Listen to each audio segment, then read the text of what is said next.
Hello, YouTube. What's up? I am finally back home. I hope you've been enjoying some of the Life is Strange that I pre recorded. And while I was gone, we got two major, one major dev update, but it was so major it got split into two parts. And I'm actually kind of grateful that I was out of town when the first one dropped because I just got home with the second one and now I can lump it all together into one video for you guys. So, without further ado, there's a lot here. Um, I'm gonna go ahead and get into it. I want to start with the killer changes that we're going to be getting. So, let's start with Trapper is getting a buff. Okay, so apparently, uh, currently, Trapper will start each trial with a spawn of 4 to 6 bear traps, and it's completely random.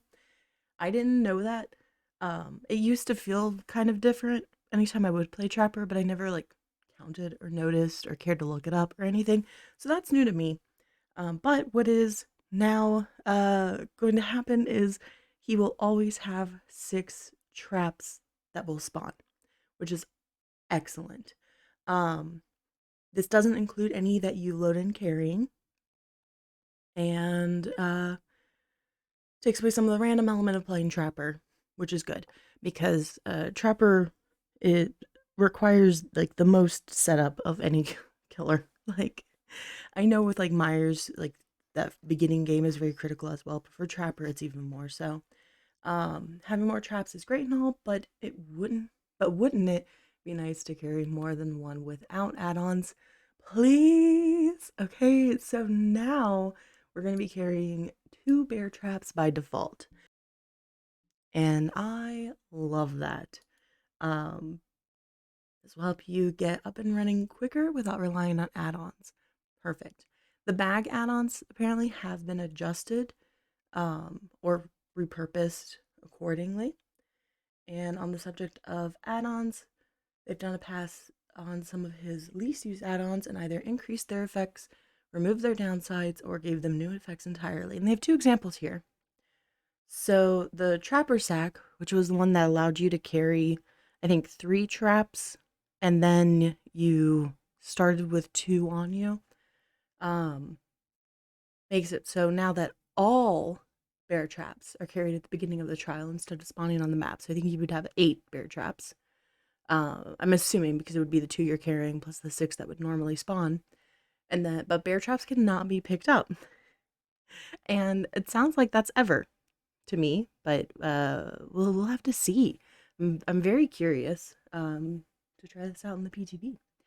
And then Tension Spring is going to get completely changed to the bear trap. A bear trap will reset 2 seconds after a survivor escapes from it, which I think that's pretty neat. So like if they release themselves and they run away, they could think, and you never go back over there, they could think that that area is safe now and then fall right back into it. Or if they call it out to their friend that it's there, but nobody sees you go over there to reset it, then everybody's going to maybe not realize it. Once somebody either sees it reset itself or, um, yeah, basically, or somebody like runs into it without like seeing you ever go over to reset it or anything like that, it's then going to probably be a little bit obvious. It's kind of along the lines of iridescent stone, I think, is the one that causes the reset every 30 seconds. So it's kind of like that. Like it'll be one that can be identified easily, but they can't really do much for it other than sit in the trap and wait for a friend to release them, I guess. Or hang around for those 2 seconds, even though Trapper's probably on his way over. But then Spirit is getting a nerf. So they originally designed her so that you couldn't really tell whether or not she was phasing. And what do they say here?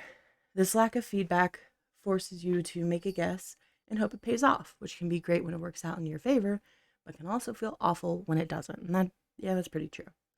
I personally do enjoy that guessing game, but I definitely know what they're talking about with it can be frustrating. And I know a lot of people have been asking for a spirit nerf for a while now. So we're getting two big changes to her power. The first is any survivor within 24 meters of the spirit will now hear a directional phase sound. This lets you know whether or not she is phasing and also gives you a rough idea of which direction she's coming from. I'm very interested in how that will work with her prayer beads add-on, or if they'll just completely change the add-on. But this is pretty cool. My only issue with this, and the second kind of helps that a little bit, but my only issue with this is that it's sound based, which I get Spirit is a sound based killer. But for anybody who is deaf or hard of hearing, having to rely on sound, like this basically just Spirit's not changing for them, right? So that stinks. I wish we would get something like mobile that offered visual sound like directional cues. Then Spirit's footsteps will now kick up dust while she's phasing. By the sounds of it, because keen survivors may be able to pinpoint where she is, but tall grass and other obstacles may make it difficult. So this sounds like it's going to be very, very tiny, something small you really have to look for. I think that's actually going to be really interesting, mostly on Dead Dog Saloon, because I feel like dust just kind of puffs up normally there randomly. So I think that'll be pretty interesting. And of course, like the McMillan and Red Forest maps where there's a lot of grass, like I wish you could see her like moving through the grass or something easier. But yeah, so those two are gonna help survivors kind of know when she's phasing and also kind of help keep tabs of where she is. They're also looking at some of her add-ons as well, and as two examples that they gave here. I love this. This is great. So this add-on sounds like it's gonna be a way that people can continue to do that mind game.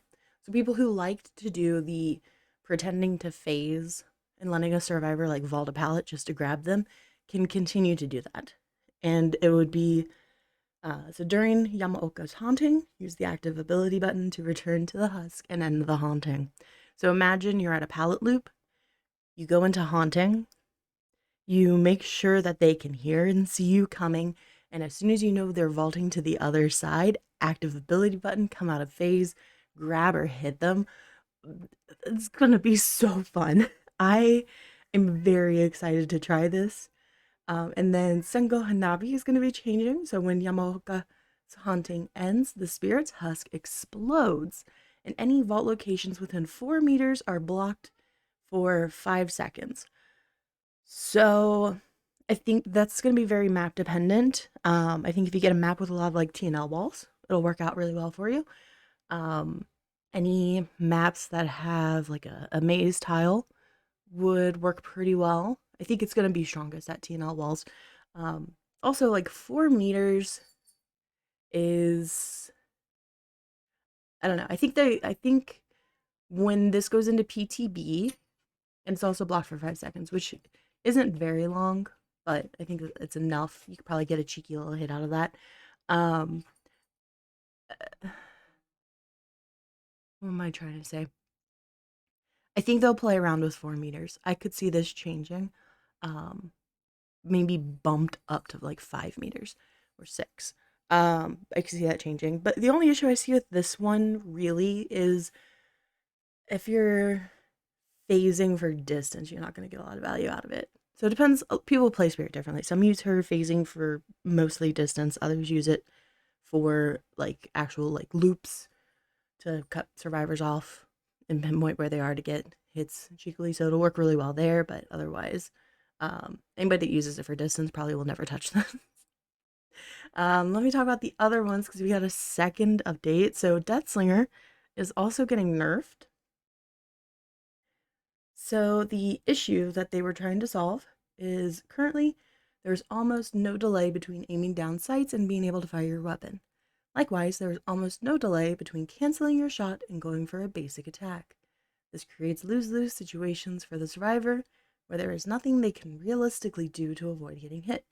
For example, if they vault a window, you can easily aim down sights and fire without giving them a chance to dodge your shot. But if they decide to not vault the window, you can easily cancel your shot and hit them with a basic attack instead. Additionally, since there's almost no delay, the survivor must constantly dodge and run erratically just in case the killer decides to shoot. And I get that, but I don't know. Okay, I'm gonna go on before I speak on this. They made the following changes. You can no longer shoot until you have fully aimed down sights. They've increased the delay after canceling your shot before you can start a basic attack. They've increased movement speed penalty or decreased movement speed penalty while aiming down sights. So basically, you're going to actually have to hold your gun up for a second or two to actually like have a fully aimed. I know you probably see Plague's head down here. It sounds like it's a little bit like Plague. So Plague, you charge up her purge. You have to hold it for a couple seconds before you can release it. It sounds like it's going to be kind of like that. There's also like a 3/4 of a second cooldown that she has if you don't if you like cancel using her purge.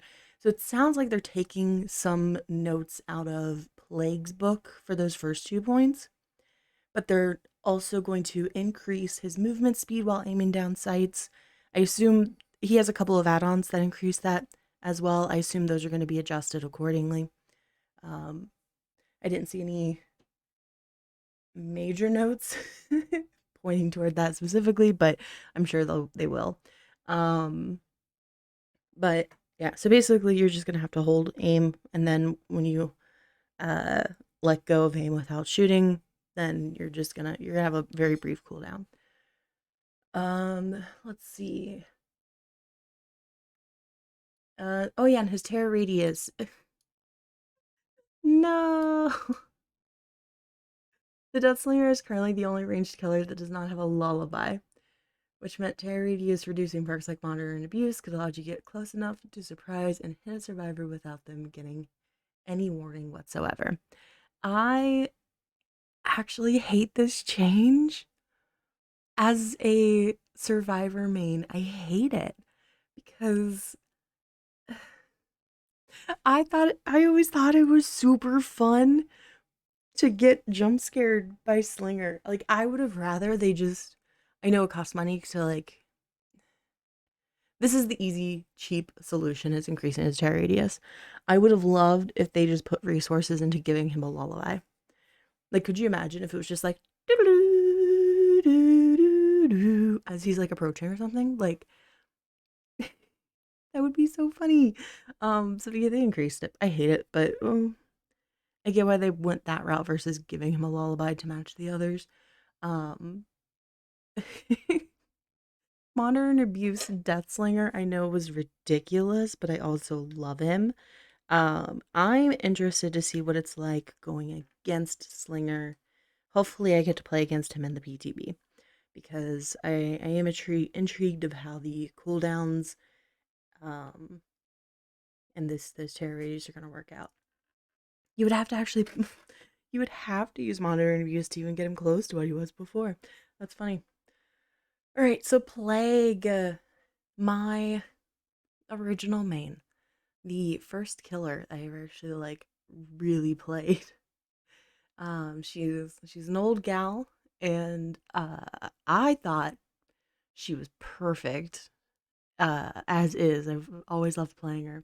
I think some of her add-ons I never really touched, so I'm interested to see what they do with some of them. But let's look at this. So first we looked at infected objects. Previously interacting with something would cause your infection to increase faster. We're adding an additional penalty to interacting with something that's currently infected, meaning your infection will increase even faster than before. Additionally, we've increased the base infection duration on objects from 35 to 40 seconds. These changes will make infecting objects feel much more impactful. This is cool.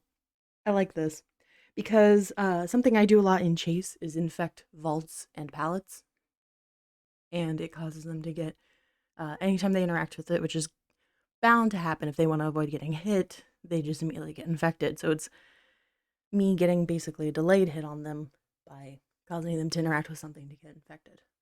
The fact that it can stay up longer, I think, is pretty neat, especially for generators. It is going to mess up the timing on if you're in a 1v1 situation with hatch closed, and you're just waiting for a survivor to pick a door. One way you used to be able to do it is throwing up on one door and then walking to the other. And if you could time it right, you could throw up on the other and you'd get notified because they'd get infected. But basically, you could just like make it so that they can only, if they touch the door, it'll be infected, and you'll be able to tell which door they touched based on the timing. That's gonna throw it off. But 1v1s are already really rough, so I guess that's fine. Overall, this is a buff. I think that's the only scenario that it's gonna stink. Next we turn to her Vile Purge, which this is the red purge that can actually injure survivors. And they've increased her movement speed from 2.3 meters per second while on cooldown to 3.6. That is so good. That's gonna feel great.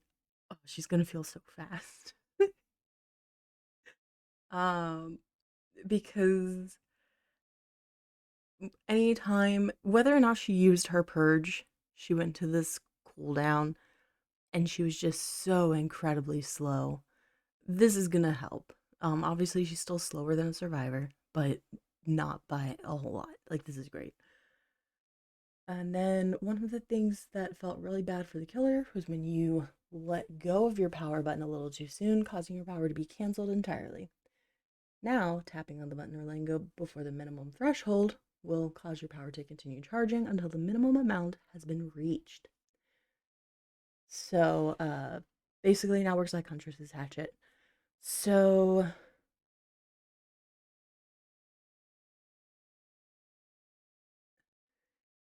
I'm gonna have to test that out. I don't play Huntress a whole lot. I'm I'm definitely gonna try this out in the PTB when it goes live. Because yeah, it definitely was frustrating if you just happened to like right click and she goes and then you let go of it and she's immediately on cooldown. She's moving 2.3 meters per second for like a full second. Like, that sucked. So I'm curious what this is actually going to do because, again, I really don't play Huntress, so I don't know if it's going to cause her to just go ahead and vomit anyway, or if it just immediately cancels so she doesn't lose movement speed. Like, I don't know what this means. I'm gonna have to try that out. And they've increased the time it takes to cleanse from a fountain from 6 to 8 seconds, which is every second counts. Like, that's fine. I think this is overall, this is gonna make Plague pretty fucking strong. Like, she's a strong killer to begin with.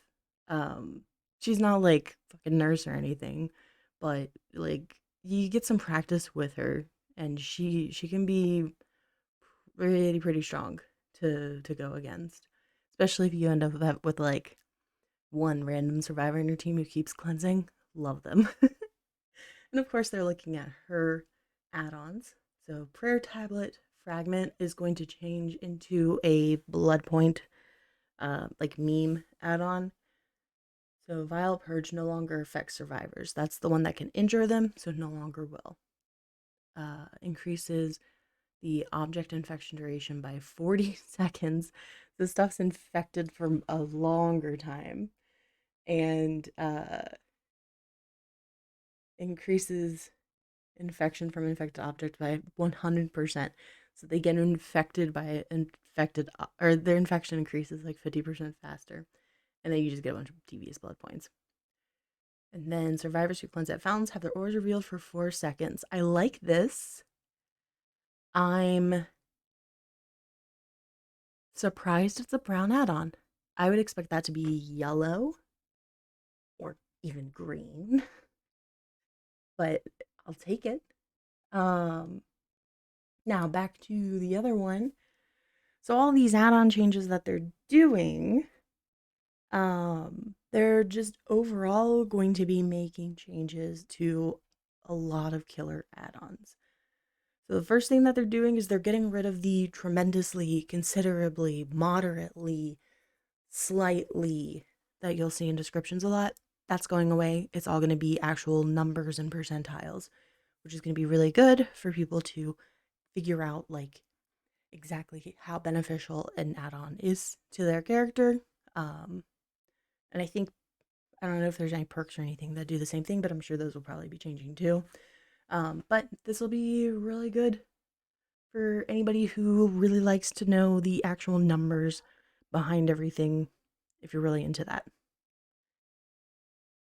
On top of that, killer add-ons that apply a status effect will now have a brief description of what that status effect does. This is so good. All the status effects are in the tutorial, they're in the wiki, but I know people don't want to read that. They just want to play the game, right? So having that information right there in your face is going to be amazing because I can't tell you how often when I first started out, me as a baby plague would put on Hex Snow and I would be like, oh, the survivors are exposed. And at the end of the match, I'd look around and be like, I don't see any of them. Like, because I didn't know what exposed meant for a while. Eventually I did. But I get it. Like, this is going to be very big for especially beginner players, but I would say even some intermediate players. And as we get new status effects, which they're obviously are open to bringing in more because we recently got incapacitated only with Charlotte and Victor, it'll help even veteran players. And then while our designers were going through hundreds of killer add-ons one by one to update their descriptions, they also noted down a few for changes as well. There's far too many to list here, but we've changed some add-ons for the following killers. So we got Billy Nurse, Shape, which is Myers, Hag, Oni, Blight, Wraith, Pig, and Ghostface. And then I want to go over here to Twitter because they've actually shared some. And we're going to start with an ultra rare pig add-on. So videotape is going to be changing so that survivors will begin the trial with reverse bear traps already on, which is insane to me. It says not that they're activated, they're just on. So with them on, I think that's fine as long as they're not activated. It's basically going to be kind of its own like built-in corrupt intervention, right? Because the survivors can go ahead and do a generator, but then they're all going to be, all four of them will be fighting over jigsaw puzzles at the same time. They could split it up, or to go look for their jigsaw boxes and the other two start on some generators, or get into a chase. What I don't see here is mention that she loses any bear traps from this. So from the sound of it, and we'll have to test it out in the PTB, but from the sound of it, Amanda will have survivors all starting with bear traps on and still have her base 4, which sounds really cool to me and very interesting. I think that's going to be a really good change. Is videotape, I know rule set number 2 is the one they can't see the jigsaw puzzles until the trap is activated, which would pair, oh my god, that would be hilarious with this one. But this one is the one that used to be able to like see auras while crouching, right? If I remember correctly, I don't know. Interlocking razor is another pig add-on example that they gave. So failing a jigsaw box skill check while injured will inflict deep wound on survivor. Oh my gosh. Could you imagine if your trap is ticking and having to take those seconds to heal from a deep wound before you either you can very easily like do a jigsaw box do a jigsaw box before your deep wound timer ran out, but you would have to immediately mend after that. So if that's not the one and your trap is active, that's a lot of seconds to waste. But I love it. It's the pig buff we've all needed. Here's a Myers change. So Vanity Mirror reveals survivors' auras when stalking within a 16-meter range. Evil Within cannot progress past tier 2. For each hit score event, gain 100% blood points. In the brutality category, an additional 150% blood points in the deviousness category. So it seems that this one, they just basically added blood point incentive to play with this, which makes sense to me because I don't think anybody ever ran Vanity Mirror, because why would you? If you're going to go with a Sneaky Myers, you're going to run Scratched Mirror, or you're going to go play normal Myers. Like, I don't think anybody really messed with Vanity Mirror. So I think this is just incentive for people to actually use it. Let me scroll up here because we have more pig add-ons. So Jigsaw's sketch increases the available reverse bear traps by 1. When a survivor with a reverse bear trap is working on a generator, that generator's aura is revealed to you. So you can decide if you want to go chase them off of it or you let them finish it. Whatever. Gives you some good information. I think that's decent. This is a nurse add-on. So Torn Bookmark adds 1 blink charge and increases the blink recharge time by 50%. Is Torn Bookmark, I think it is. That's the one that would add a blink charge, but you could only blink within line of sight, if I remember correctly. So it seems that they just got rid of the line of sight and increased the blink recharge time instead, which you can just add a, she has add-ons to reduce that time as well. Not by 50%, I'm sure. We don't know the exact numbers, or I don't know the exact numbers. I could look them up, I'm sure, but I don't know the exact numbers. I'm sure it's not going to be 50%, but you can at least, make this less brutal. 50% is a lot, but I get it, because 1 blink charge added to nurse is insane.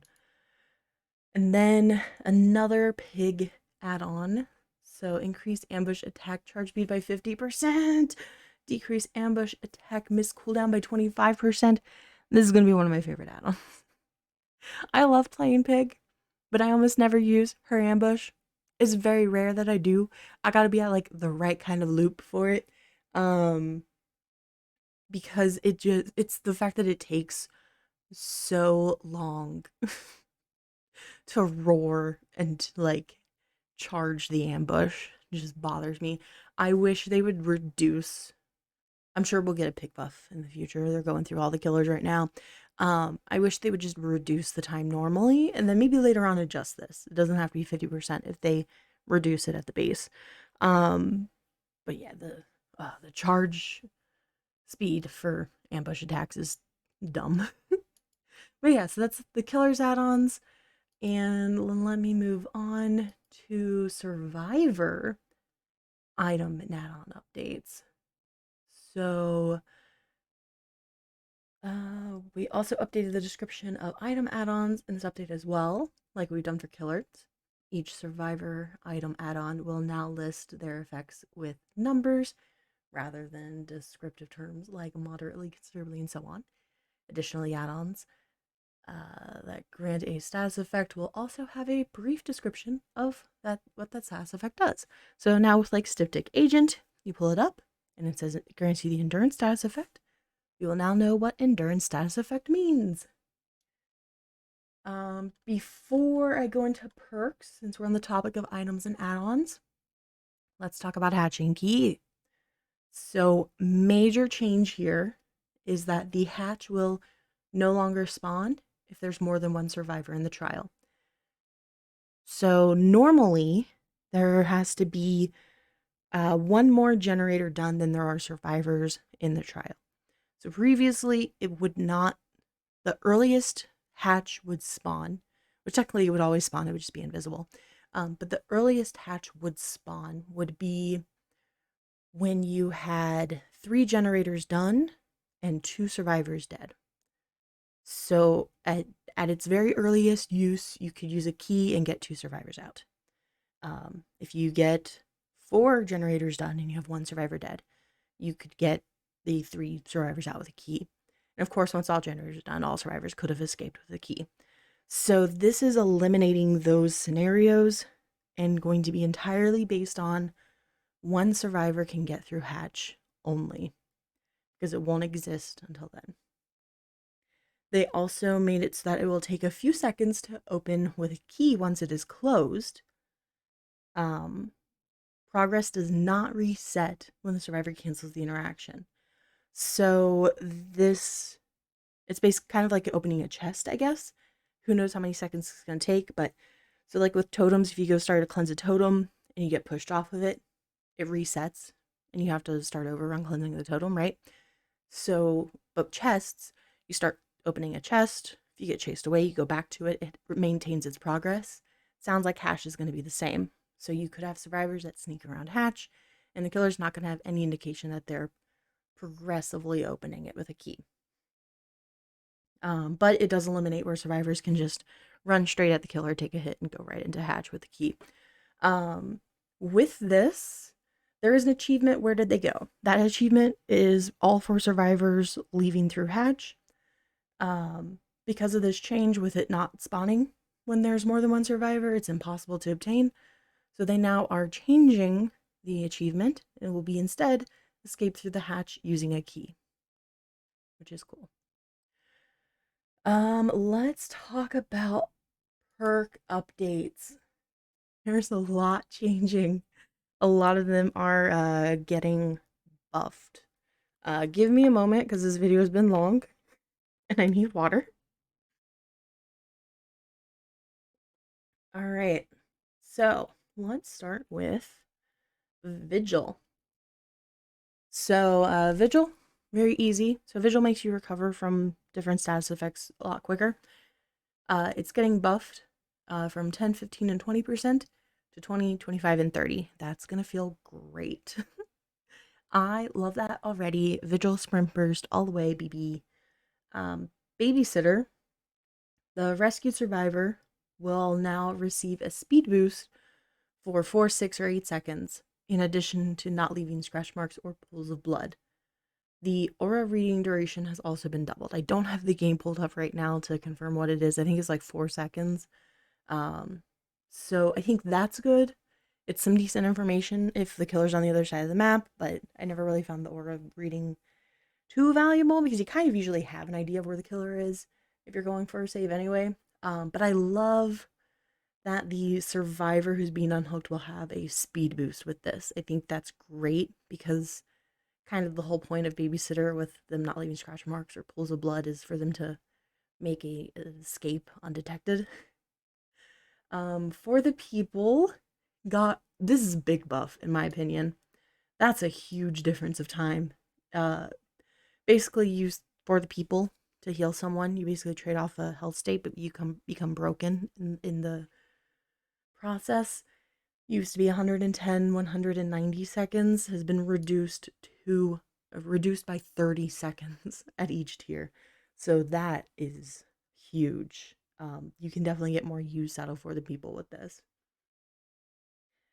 Hex Retribution. So anytime survivors cleanse a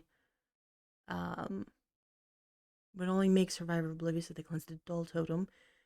Now interacting with any kind of totem will make them oblivious. Okay, so Retribution did 2 things. Like they said here, made you oblivious while cleansing a dull totem. It also would reveal everyone's aura when a hex totem's cleansed. So now it'll always make them oblivious with any totem. In addition, the aura reading when you cleanse a hex totem is increased from 10 to 15 seconds. Since we have Hex Plaything right now, which Hex Plaything and Hex Retribution working together is just a chef's kiss. 15 seconds is horrifying, to say the least. All I can imagine is a nurse with that, like, oh man. Blood Favor, which this perk shipped out with very safe conditions, so it didn't get out of control. I definitely believe that. Unfortunately, nobody fucking uses this perk. So they're getting rid of some of the restrictions. It'll no longer have a cooldown, which is great. That's one of the changes I've always wanted with it. It will also activate upon special attacks as well, which is so good. I love that. Hex the Third Seal. This is the one that, with a basic attack, you would get the blindness status effect.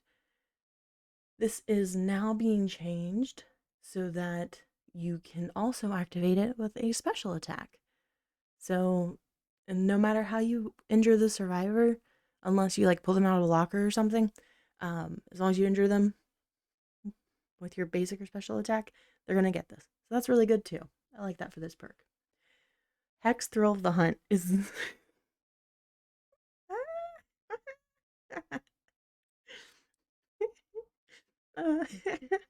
I'm so excited for this. This is gonna be great. I'm sorry. With Boon Totems making their way to the game, we decided to give Thrill of the Hunt some love by extending the speed penalty from cleansing to blessing as well. So it's gonna take you longer to bless a totem that you're using a boon perk for. Which we're gonna find out more about boon perks soon, don't worry. Or boon totems soon. But yeah, that's great. I wonder if it's gonna notify the killer also the way it does when cleansing. Um, let's go over here. Windows of Opportunity has been changed to match Zanshin, so they are equivalents. It's increased the range up to 32 meters, and there's no cooldown. So it's literally Zanshin tactics, but for survivors, which is, Windows is actually like way more valuable than Zanshin too. So I'm surprised they increased the range on it. Repressed Alliance, they also buffed the, to be able to activate it, it used to be 80 seconds, I think, and it got bumped down to 45 at the shortest. So you can use this a lot more.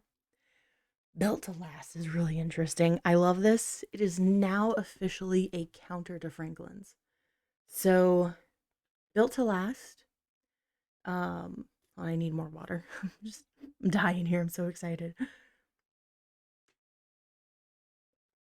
Okay, so currently Built to Last, you would use an item, fully deplete it, and while you were holding it, after like 10 seconds, it would get half of its charges back. Now it's going to change. Hiding in a locker for 12 to 14 seconds with a depleted item in your hand will cause it to refill 99% of its charges. Each use of Built to Last reduces the number of charges refilled by 33%. So you can use this 3 times, basically.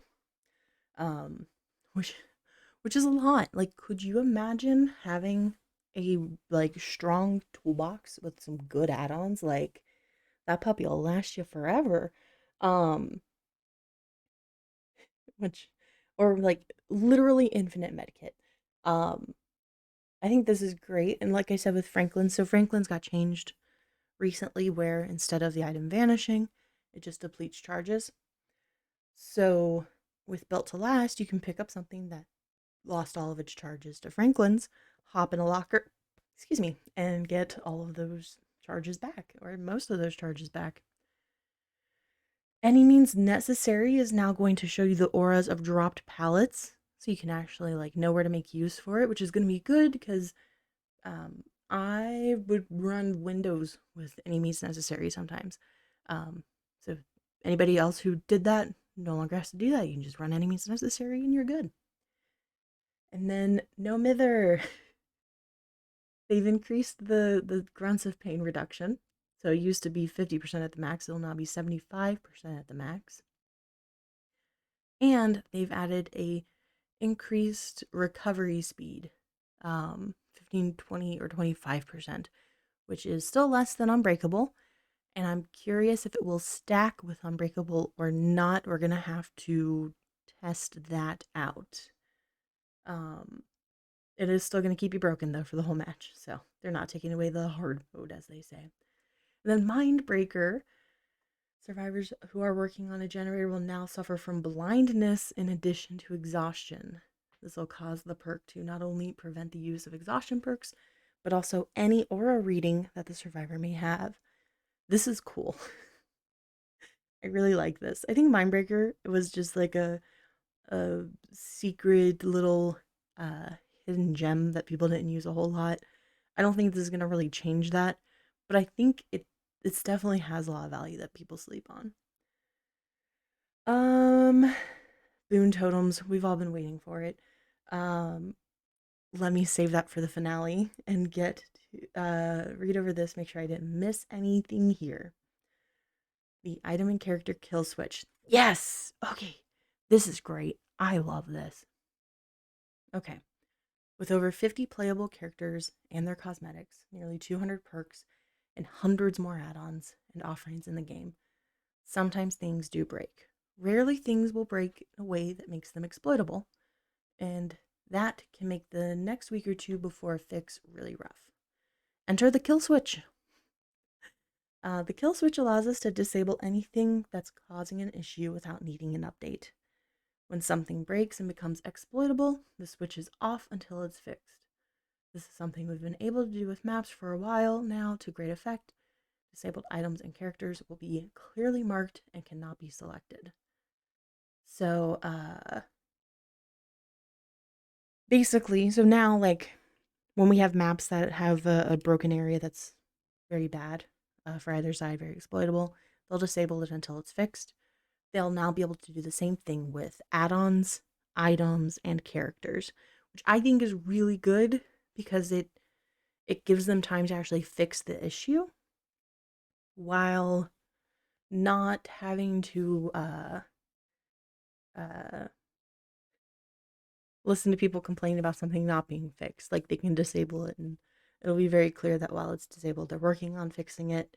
The only downside I would say, especially with characters, is if you have one survivor that you put all of your perks into and you haven't really leveled anybody else, like, that kind of sucks, right? Like, and that character gets disabled for whatever reason. I don't foresee it really happening much with entire characters, but I'm glad that they built that in as a failsafe in the event of. I think it's going to be more for they'll disable cosmetics and stuff probably. And then, yeah, if any items or add-ons break the game. So this is really cool. I like this. Now let me get more water. I'm dying over here. This is a long video. I feel like it's Darva, but I know I have like 10 more hours to go. I don't know how he talks this much. My God. As promised, in the anniversary live broadcast, we are introducing some new gameplay around totems. These will add an extra objective around the map, and much like Killer's hex totems, are tied to survivor perks. Survivors will be able to bless a totem to change it into a Boon Totem, and these blessings are designed to offer comfort to the survivor team. A small safe haven. To the survivor team, a small safe haven. However, unlike a hex totem, the killer can also quickly interact with the created Boon Totem to completely remove the associated blessing, once again turning it into a dull totem.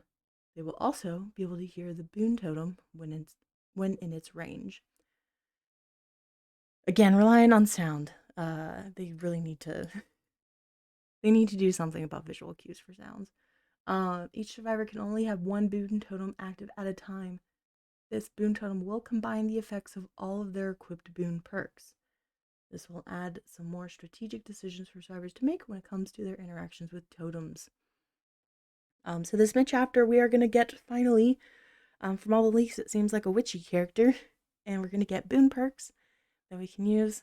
So I'm very excited to see what those are, and as they said at the end of this, all of these changes mentioned in this 2-part post and more, so there's even more stuff that we're going to find out, will be available for testing in this week's player test build. So they posted this morning. For me, it's Monday night, so they posted this morning. Why does it say September 22nd? I don't know, maybe they just put it live today. I don't know. Anyway, I saw it this morning. So it seems like they will be putting up the PTB on the 28th. So when you guys are seeing this, expect a lot of these changes already in the PTB. And I'm very excited to get to try all this out. And yeah, if you're interested in seeing some of these changes live on stream, I will be streaming Wednesday night on the 29th. If the PTB is active, I will be in it. We're going to try out some of the killers, hopefully go against a lot of the killers, definitely try out the new Boon perks when we get them. I've been so excited about those since the anniversary. But yeah, it's been 45 minutes of me recording this. I'm dying. My throat is so dry. I need more water. But this was just such a huge update. Had to talk about it. I'm glad to be home so that I could. And I hope you guys are just as excited for this as I am. And I will see you later in the fog. Bye.